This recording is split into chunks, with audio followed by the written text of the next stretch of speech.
Magandang araw mga kagabay, ngayon po'y August 31, 2024, araw po ng Sabado.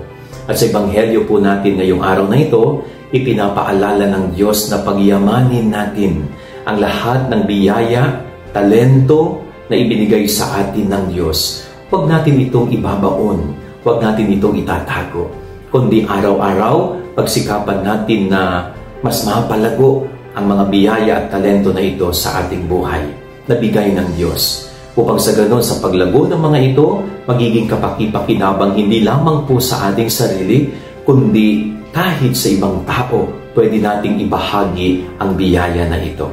Yan ang ating gabay-aral ngayong maghapon. God bless po sa inyo lahat. Pagpalain kayo ng Panginoon.